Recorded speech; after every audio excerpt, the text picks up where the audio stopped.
উঠে আমি আর মা চলে যাচ্ছি পাশের গ্রামে, যেখানে মা জল ঢালতে এসেছিল। তো সেখানে নাকি পিঠ ফোড়া চড়ক হবে। তো মা রয়েছে সামনে, আমি রয়েছে পেছনে।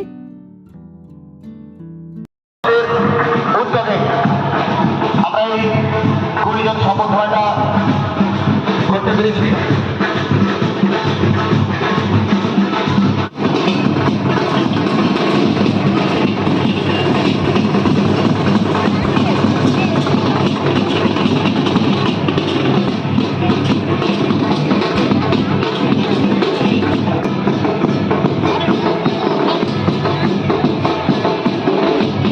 আমাদের পরম্পরার যে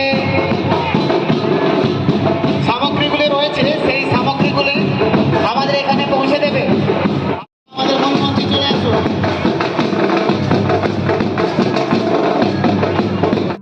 যিনি হচ্ছে চড়কটা দেখাবেন উনি ওই যে নিচে প্রণাম করছেন।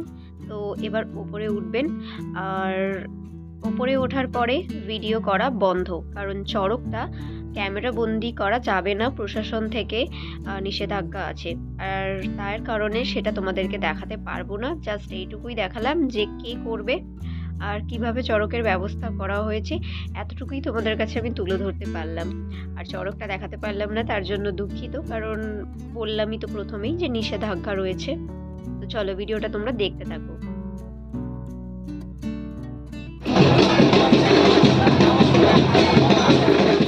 Good morning everyone and welcome to my new blog. আজকে নতুন ব্লগে তোমাদের সবাইকে স্বাগত অ্যান্ড শুভ নববর্ষের প্রীতি শুভেচ্ছা ও ভালোবাসা। এখন আমি রয়েছি টোটোতে। আমি আজকে যাচ্ছি বর্গভীমা মন্দিরে পুজো দিতে। আর এসে দেখছি যে বিশাল পরিমাণে লাইন পড়েছে। এখন আমি রয়েছি লাইনের মধ্যে, ফাইনালি সিঁড়িতে উঠতে পেরেছি, এখনো মন্দিরের ভেতরে ঢুকতে পারিনি। আর এখানে রয়েছে জি 24 ঘন্টা চ্যানেল কর্তৃপক্ষ থেকে। তো প্রথমে তো নিচ থেকে ওপরের দিকের লাইনটা দেখিয়েছিলাম, এখন আমি ওপরে আছি আর তোমরা নিচের দিকের লাইনটা দেখো কি অবস্থা।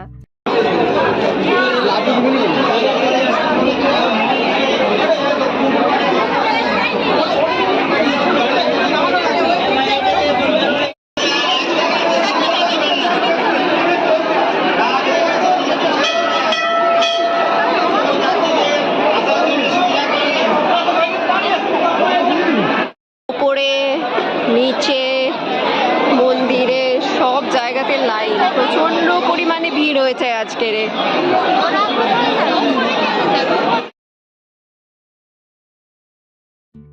এখন আমি তোমাদেরকে এই মন্দির সম্পর্কে কিছু বলতে চাই। অনেকেই হয়তো ভিডিওর শুরুতেই দেখে বুঝতে পেরে গেছো যে এটা কোন মন্দির, কিন্তু তাও আমি একবার তোমাদেরকে বলতে চাই।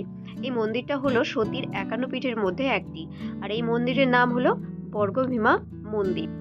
সতীর দেহের 51টি অংশের মধ্যে এখানে পড়েছিল একটি অংশ, আর সেখান থেকেই স্থাপিত হয় এই মা বর্গভীমার মন্দির, যেটি তমলুকে অবস্থিত। আর এইটি হলো প্রাচীন ঐতিহ্যমণ্ডিত মা বর্গভীমা মন্দিরের, এটা হচ্ছে কুণ্ড। লাইনে ছিলাম, এখন চলে এসেছি এই জায়গায়, প্রচুর পরিমাণে লাইন দিয়ে দাঁড়িয়েছিলাম ওই সাইডটা, এখন চলে এসেছি এইখানে। মানে লাইনটা গোল গোল ঘুমাচ্ছে, আমাদেরকে টাইম পাস করাচ্ছে আর কি। বাড়িতে তো সব ভালোভাবে ওয়াকিং হয় না, তাই এখানে ওয়াক করাচ্ছে আমাদেরকে।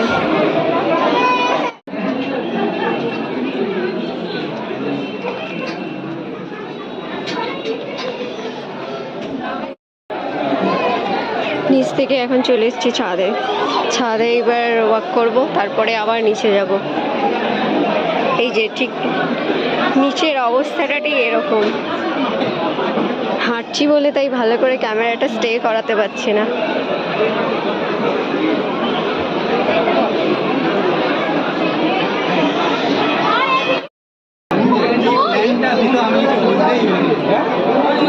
যেহেতু অনেক মানুষের ভিড় হবে, তাই জন্য ছাউনি করে দিয়েছে। বর্গভীমা মায়ের কুণ্ডটি দেখতে জাস্ট এইরকম। আগের থেকে এখন অনেক সৌন্দর্যময় হয়েছে। আগে এইভাবে নির্মাণ করা ছিল না, এখন চারিদিকটা সুন্দরভাবে নির্মাণ করা হয়েছে।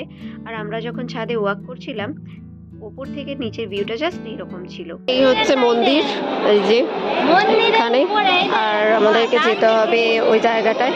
ফাইনালি মোটামুটি চলে এসেছি কাছাকাছি। ওই ওপর থেকেও ঘুরে ঘুরে এলাম। তো ফাইনালি কাছাকাছি এসেছি, কতটা উপরে উঠেছি।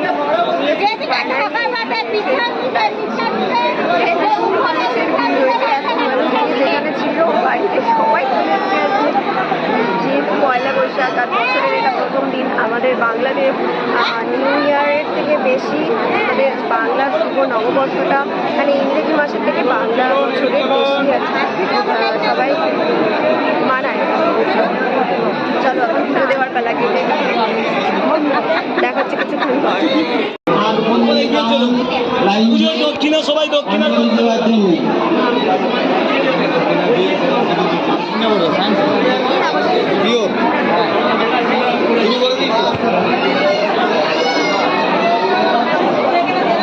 এদিকে তো আমাদেরকে লাইনে ঘুরিয়েছে আবার এইদিকেও লাইন।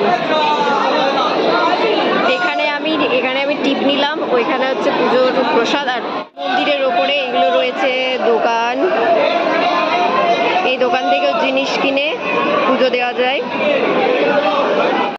এখানে চায়েরও ব্যবস্থা রয়েছে। এই হচ্ছে মন্দিরে পুরো মা যেখানে আছেন সেখানে।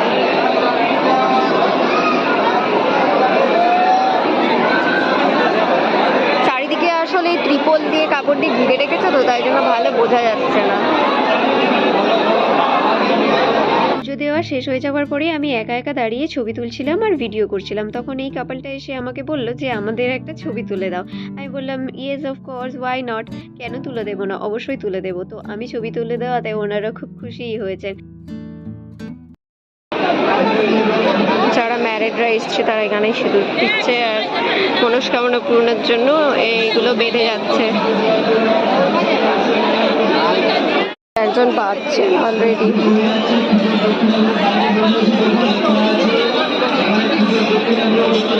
মনস্কামনা পূরণ হলে আবার এটা খুলে দিয়ে চলে যেতে হবে। প্রচুর মানুষ বাঁধছেও আজকের।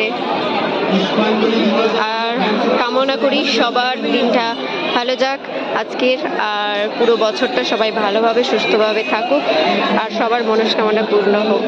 ফাইনালি এখন 11:30 বাজে। 11টা বাজতে 15 মিনিট বাকি ছিল, তখন থেকে লাইন দিয়েছিলাম। 45 মিনিট লাইনে দাঁড়িয়ে ফাইনালি পুজো দেওয়া হয়েছে। আর কোথাও ফটো তোলার সুযোগ পাইনি, শুধুমাত্র এইখানে এসে একটু ফটো তোলার সুযোগ পেয়েছি। তো চলো এবার বাড়ি যাওয়ার পালা। প্রচণ্ড ভিড়ে এত গরমে থাকাই যাচ্ছে না।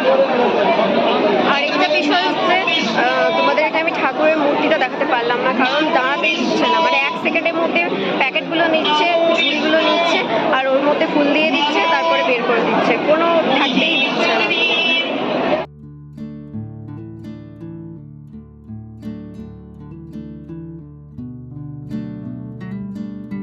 এখানে রয়েছে বিভিন্ন চ্যানেল কর্তৃপক্ষ থেকেও ভিডিও করতে আসা হয়েছে, যে অনেক চ্যানেল থেকেই এসেছে। তার মধ্যে এটা কোন চ্যানেল ঠিক বুঝতে পারছি না।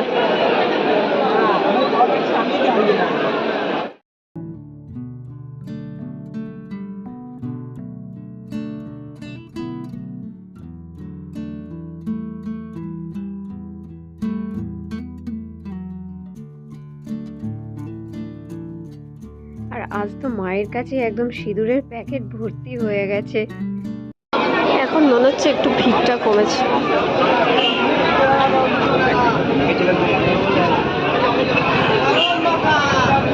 যখন আমরা এসেছিলাম তখন এইখান থেকে লাইন দিয়ে তারপরে উপরে উঠছিল, এখন তো সেই লাইনটা নেই। আর মোটামুটি একটু ভিড়টা কমেছে।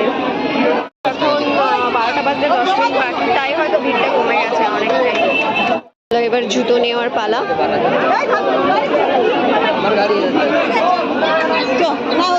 ও কাকু, ওই যে সাদা রঙের শুটা। হ্যাঁ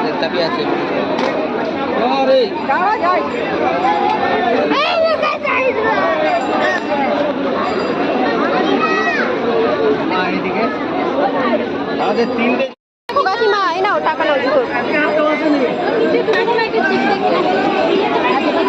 আচ্ছা কোন বাসা রাখছো?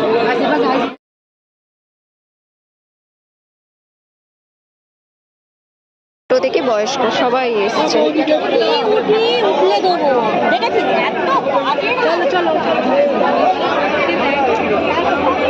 শুধু মন্দিরে নয়, এখানেও জুতোর একদম ভিড় পড়ে গেছে। যাই হোক, রাস্তায় বেরিয়ে পড়েছি। মানে মিডিল পজিশনে মন্দির, আর মন্দিরের চারিদিক থেকে রাস্তা রয়েছে, কিন্তু রাস্তার ভেতরে ঢুকতে দিচ্ছে না। অনেক আগে থেকে টোটো আসা বন্ধ করে দিয়েছে, তো তার কারণে হেঁটে হেঁটে যেতে হবে এখন টোটো ধরার জন্য। যদি ভেবে যে অর্ধেক রাস্তা চলে গেছি, তাহলে হেঁটে হেঁটেই যাবো আজকে ছাতা মাথায় দিয়ে। তো চলে যাওয়া যাক। বাইক, সাইকেল, 4 চাকা নিয়ে এসছে এই মাঠটাতে রেখেছে। বড় একটা মাঠ করে দিয়েছে। ভেবেছিলাম অনেকটা হাঁটতে হবে, বেশি তো হাঁটতে হয়নি, একটুকুনো হেঁটে এসেই দেখছি জাস্ট বেঁকেছি। তারপরে এইখানে লাইন ধরে দাঁড়িয়ে আছে সামনেটা। না ওদিকে গাড়ি নেই। বেঁকেছি, বেশিটা কষ্ট করতে হবে। হয়ে যাবে, চলে আসো। আরে সেই ওরা 6-7 জন নেবে।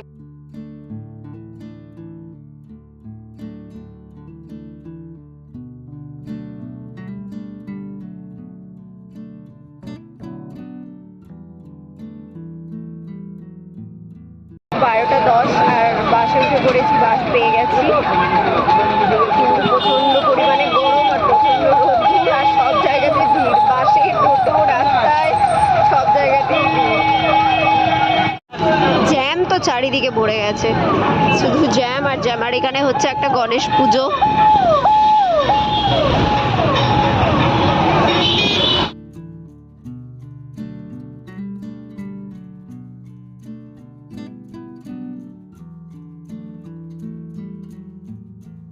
এবার সাইকেল নেওয়ার পালা। ও মাই গড! যাই হোক, আমার সাইকেলটা একা করেই রেখেছি। একটু গরমে নিয়েছি ঠান্ডা। বাপরে বাপ, পুরো 1টা বাজে, সবাই মাত্র বাড়ি ঢুকলাম। সেই 9:30টার সময় বেরিয়ে গেছিলাম, এখন 1টা বাজে, এখন সবে মাত্র বাড়ি ঢুকলাম। বাট নতুন জামা, দুটোই নতুন, এটাও নতুন, এটাও নতুন। এটার কি অবস্থা হয়েছে এখনো জানি না, খুললে পরে দেখতে পাবো। সামনের দিকে তো কিছু হয়নি, পেছন দিকে কিছু হয়েছে কিনা, কিন্তু নিচে যেটা পড়ে গেছি সাদাটা পুরো খতম। সাইকেলের পুরো তেলকালি লেগে একদম কালো হয়ে গেছে। দেখাচ্ছি, ওয়েট। এই যে কি অবস্থা হয়েছে, এই যে আজকের এই নতুন ভেঙে পড়ে গেছি, এইরকম অবস্থা দুটোতেই। ওইটাতে দুটোতেই হয়ে গেছে।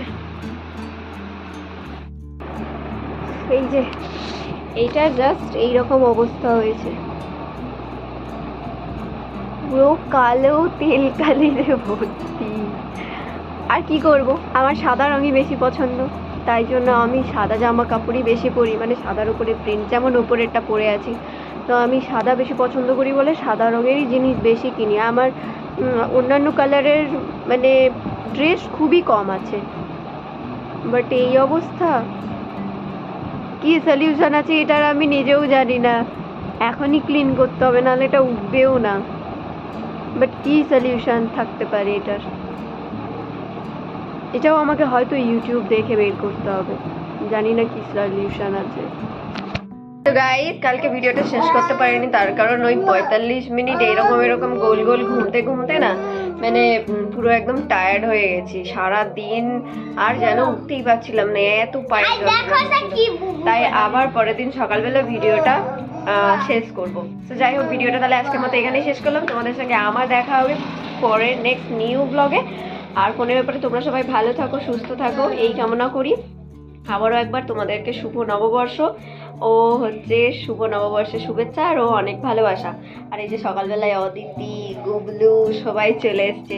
যাই হোক, ভিডিওটা যদি ভালো লাগে তাহলে কি করতে হবে অদিতি? লাইক ও সাবস্ক্রাইব, কমেন্ট, শেয়ার। তো বাই। গুবলু উমা দিয়ে দাও, গুবলু উমা দাও। বাই।